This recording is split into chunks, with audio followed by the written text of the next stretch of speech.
Un podcast, ici La Rochelle. Qu'à 19h, Daniel Gimeno, 100% sport. Et on file à Cognac pour passer cette deuxième mi-temps en compagnie du sympathique et talentueux président de Cognac, un homme qui a fréquenté les terrains professionnels pendant de nombreuses années, notamment du côté du Stade Rochelet, et qui a toujours fière allure sur un terrain. Il va nous en parler dans un instant, on le retrouve. Bonsoir président Jean-Charles Vicard, bonsoir à vous président. Bonsoir à vous, comment allez-vous ? Très bien. J'aimerais avoir votre ligne, vous êtes affûté comme jamais, franchement. Quel est votre secret, président ? Ben oui, c'est vrai. Le secret, c'est bien vivre, mais s'entretenir aussi. S'entretenir à chaque fois qu'on fait un écart pour pouvoir gommer les extrêmes. Et il a rechaussé les crampons, on va en parler dans un instant pour la bonne cause. C'est vrai qu'à Cognac, désormais, c'est la pluriactivité chez les joueurs et chez le président également. Il faut être capable aussi Ah ben c'est ça, hein, vous montrez l'exemple, président. Ouais, il faut. Bon, juste pour l'anecdote, on va juste préciser que voilà, vous avez rechaussé de façon ponctuelle et une fois comme ça dans la saison pour jouer avec les espoirs, c'est ça, hein ? Ouais, alors non, c'est plus que ça. C'est un pari qu'on s'est fait avec mon fils qui a 18 ans et on s'était dit allez, pourquoi pas faire un ou deux bouts de match ensemble. Et donc le seul moyen de pouvoir jouer ensemble c'était en espoir. Donc lui a été surclassé et puis moi j'ai été pris parce que en fait espoir c'est moins de 23, mais on a le droit à avoir 5 joueurs de plus de 23 ans. Donc en fait, j'ai recommencé à m'entraîner au mois de septembre, tranquillement, mais pas sur les terrains, un peu de muscu et puis beaucoup de squash. Je me suis préparé beaucoup avec le squash. Et puis voilà. Et à un moment donné, il a fallu se mettre une deadline. Donc on a pris le premier match de l'année à Courbevoie et puis on s'est dit, on va essayer de faire un bout de partie ensemble. Et c'est ce qui s'est passé dimanche dernier à Courbevoie avec les espoirs. Qui jouent très très bien au rugby, qui prennent confiance en eux, donc beaucoup de jeux, donc ça court beaucoup, et donc c'était bien sympa. Et on a du coup remis ça ce week-end. On a fait encore 30 minutes ensemble devant Sarcelles, et on a les espoirs ont encore gagné ce match, donc se retrouve à une belle 3e place. Donc continuons comme ça. Oh, c'est génial de prendre du plaisir. Partager ça avec son fiston Clément. Franchement, c'est classe. Hein. Je lisais l'article de la Chantelibre là, pratiquement 22 ans après la fin d'une riche carrière, c'était à Bourgoin, en 2003, le dernier match. Ouais. Exactement, ouais. 2003, non, j'étais revenu sur Cognac, j'avais fait quelques matchs pour boucler la boucle à Cognac avec l'équipe qui était en Fédéral 1, avec laquelle maintenant on partage pas mal de moments ensemble entre dirigeants, donc ça l'eau a coulé sous les ponts, mais en tout cas, je croyais que ça aurait été la dernière fois que j'aurais foulé cette pelouse du Parc des Sports, mais non. Mais en fait, et comment ça se fait en fait, parce que le championnat de France des sports fédéraux, c'est destiné aux jeunes, bien sûr, on l'a compris, de moins de 25 ans, nés entre 2000 et 2006. Le club a aussi la possibilité d'inscrire des joueurs nés en 99 ou antérieurement. Il n'y a pas de limite d'âge alors en fait. Il n'y a pas de limite d'âge. Ah ouais. Il n'y a pas de limite d'âge, non. D'accord. Non, heureusement qu'on n'additionne pas les années, parce que autrement j'aurais pris un paquet de place à. Après, je vous cache pas que c'est dur, c'est le muscle manque, perd de l'élasticité, et même en jouant au squash, on n'a pas les mêmes appuis. En plus, en ce moment, les terrains sont assez gras, donc les adducteurs, les ischios aiment pas trop ça. Donc il faut vraiment s'étirer beaucoup entre les matchs et entre les entraînements. Bravo en tous les cas, Jean-Charles Vicard, sur tous les terrains, bien évidemment, en tant que président, ancien joueur professionnel, bien sûr, Brive, Stade Rochelet, entre autres, et puis donc à la tête de cette institution qui malgré c'est plus que 120, je passe votre contrôle, 125 ans, 120 ans d'existence, je sais plus là. 125 ans. Ouais, 125 ans. Ouais, c'est ça, voilà. C'est quand même pas les perdreaux de l'année, ça, c'est l'institution. Mais il faut relancer la machine, il faut que les cognaciers, les anciens reviennent et de la fierté à revenir dans le club et donner un coup de main également et participer comme ça à cet élan pour refranchir les paliers.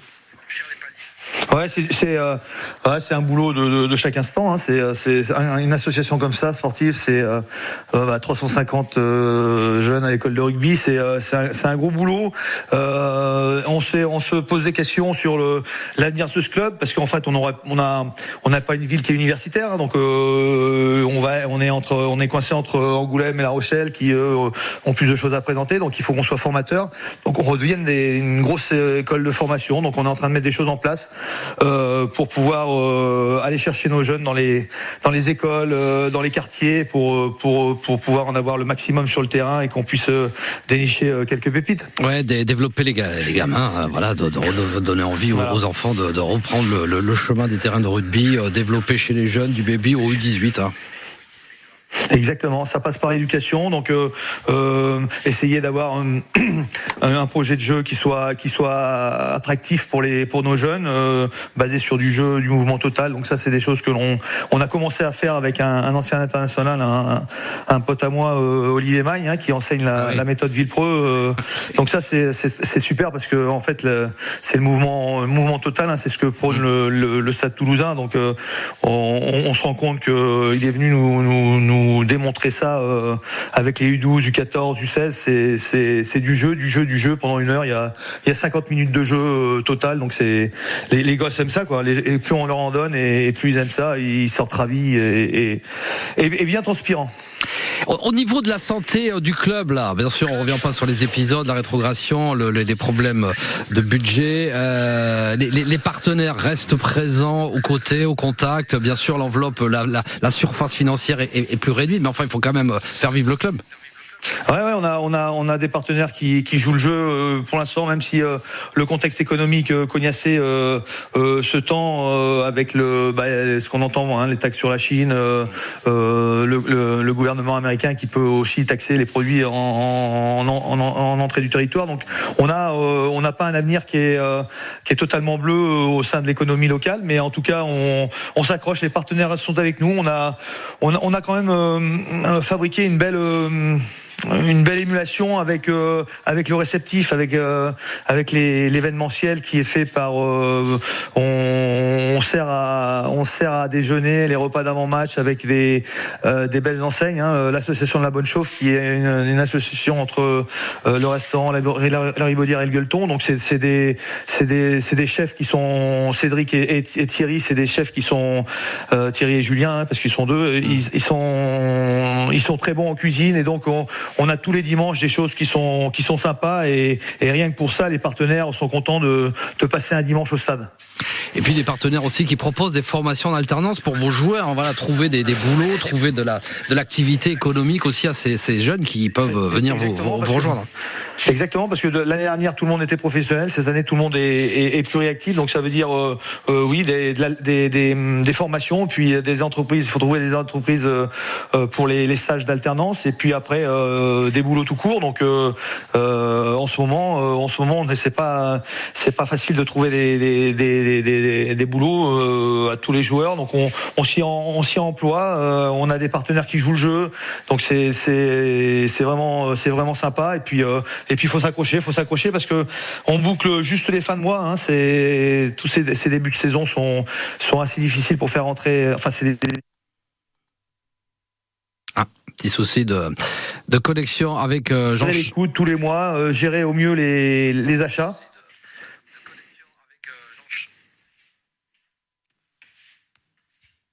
Voilà, l'équilibre va revenir. Vous m'entendez ? Ouais, on vous entend. On a eu un petit décalage, mais ça s'est remis en place. On a compris effectivement que voilà, c'est compliqué, mais bon, voilà, Jean-Charles Vicard s'attache à trouver des partenaires, à essayer de rendre le plus serein possible ce club de l'US Cognac. Président, on vous garde encore quelques petits instants et on va évoquer cette deuxième partie de saison avec cette fédérale 1, avec le club qui figure toujours dans le milieu du tableau. On parle du sportif avec vous, président Jean-Charles Vicard. Vous restez bien avec nous en direct depuis Cognac. On se retrouve juste après le son d'Oliver Chétan. Ici Ici La Rochelle, jusqu'à 19h. Tous les clubs charentais sont dans 100% sport. On est à Cognac, on parle du US Cognac, le rugby bien évidemment, 125 ans d'existence. Et que dire de l'entreprise Vicard, Jean-Charles Vicard, vous êtes le représentant de la 6e génération des tonneliers Vicard vous-même. Exactement, 6e génération, la 7e est en route, attendons que ça grandisse, mais pour en être sûr, voilà.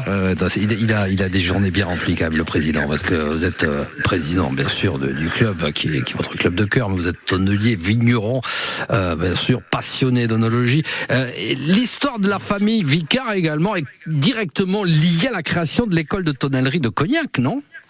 Oui, bien sûr. Mon père était le créateur de cette école de tonnellerie, donc qui était lui aussi déjà bien tourné vers la formation dès les débuts des années 80, où cette école de tonnellerie a vu le jour à Cognac.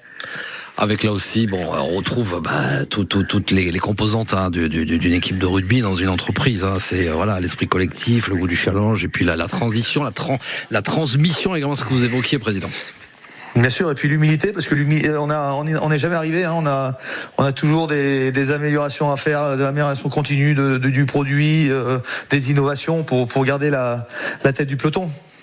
Bon, alors justement, puisqu'on parle de classement, vous êtes satisfait du classement actuel de votre équipe en Fédéral 1 ? Ah, quelle bonne question. 7e, non, c'est quand même bon. Vous êtes proche du top 6 quand même.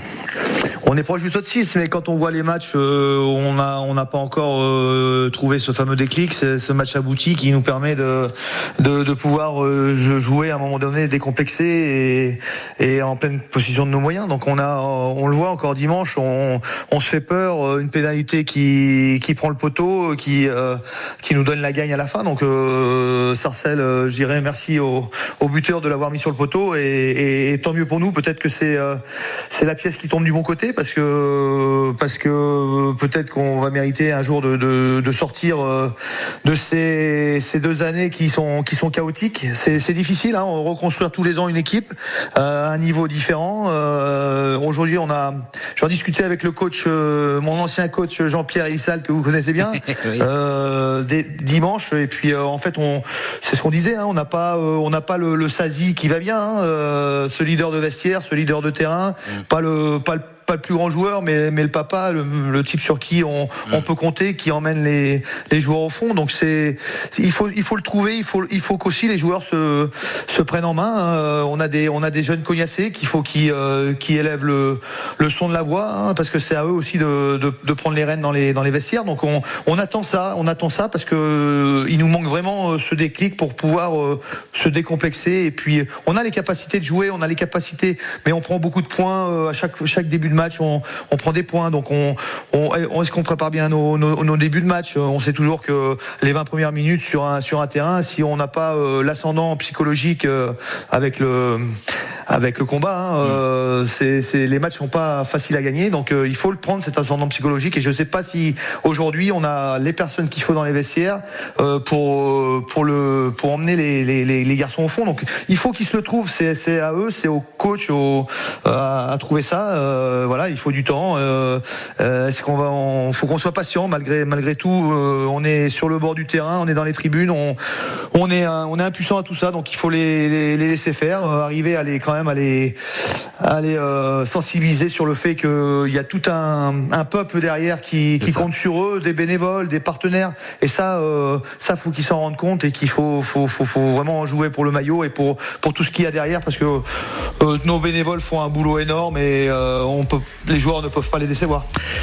Et le prochain rendez-vous de vos gars, ce sera le déplacement à Limoges. Ce sera samedi 19h. Merci président d'avoir été là avec nous, d'avoir partagé votre passion sur merci à vous encore une fois, et à très bientôt. À très bientôt, Jean-Charles Vicard. Nous changeons de registre dans un instant. Ce sera le son de Jennifer Page et la nouveauté Louis Chédid. La suite du son, c'est maintenant. Vous venez d'écouter le podcast 100% Sport, ici La Rochelle. Découvrez aussi le podcast 100% Rugby Stade Rochelet et n'oubliez pas de nous mettre 5 étoiles sur votre plateforme d'écoute. Merci